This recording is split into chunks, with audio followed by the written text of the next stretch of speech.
ನಾನಿವತ್ತು suggest ಮಾಡ್ತಿರುವಂಥ movie ಆಸ್ಕರ್ಗೆ nominate ಆಗಿತ್ತು. Movie ಹೆಸರು ಬಂದು ಲಾಪತಾ ಲೇಡೀಸ್ ಅಂತ. ಆಗ್ತಾನೆ ಮದುವೆ ಆಗಿರುವ ಗಂಡ ಹೆಂಡತಿ ಟ್ರೈನಲ್ಲಿ ಹೋಗ್ತಾ ಇರ್ತಾರೆ. ಅದೇ ಟ್ರೈನ್ನಲ್ಲಿ ಹೊಸದಾಗಿ ಮದುವೆ ಆಗಿರುವ 2-3 ಜೋಡಿಗಳಿರ್ತವೆ. ಅದರಲ್ಲಿನ ವಧುಗಳು ಒಂದೇ ಥರದ ಮುಸುಕುಗಳನ್ನು ಧರಿಸಿರ್ತಾರೆ. ಆ ಮುಸುಕಿನ ಕಾರಣಕ್ಕಾಗಿ ವಧುಗಳು ಬದಲಾಗಿ ಬೇರೆಯವರ ಜೊತೆ ಹೋಗ್ತಾರೆ. ಆ ನಂತರ ಆ ವಧುಗಳು ಏನೇನು ಸವಾಲುಗಳನ್ನು ಎದುರಿಸ್ತಾರೆ ಎನ್ನುವುದನ್ನು ಈ ಮೂವಿಯಲ್ಲಿ ನೋಡ್ಬೋದು. ಪುರುಷ ಪ್ರಧಾನ ವ್ಯವಸ್ಥೆಯಲ್ಲಿ ಮಹಿಳೆಯರ ಬೇಕು ಬೇಡಗಳಿಗೆ ಪ್ರಾಮುಖ್ಯತೆ ಕೊಡಲ್ಲ.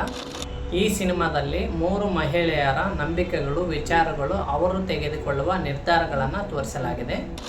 ಮಹಿಳೆಯರಿಗೂ ಸ್ವಂತ ಆಯ್ಕೆಗಳಿವೆ ಎಂಬುದರ ಮೇಲೆ ಸಿನಿಮಾ ಬೆಳಕು ಚೆಲ್ಲುತ್ತದೆ. ಎಲ್ಲರೂ ಒಂದ್ಸಲ ನೋಡಲೇಬೇಕಾದ ಸಿನಿಮಾ ಇದಾಗಿದೆ. ಸಿನಿಮಾವನ್ನು ಕಿರಣ್ ರಾವ್ ಅವರು ನಿರ್ದೇಶನ ಮಾಡಿದ್ದು, ಅಮೀರ್ ಖಾನ್ ಅವರು ಬಂಡವಾಳ ಹೂಡಿದ್ದಾರೆ. ಈ ಸಿನಿಮಾ ನೆಟ್ಫ್ಲಿಕ್ಸ್ನಲ್ಲಿದೆ. ಸಿನಿಮಾ ನೋಡದಿದ್ದರೆ ನೋಡ್ಬೋದು. ನೋಡಿದರೆ ಹೇಗಿದೆ ಅಂತ ಕಮೆಂಟ್ ಮಾಡಿ ನನ್ನನ್ನು ಫಾಲೋ ಮಾಡಿ.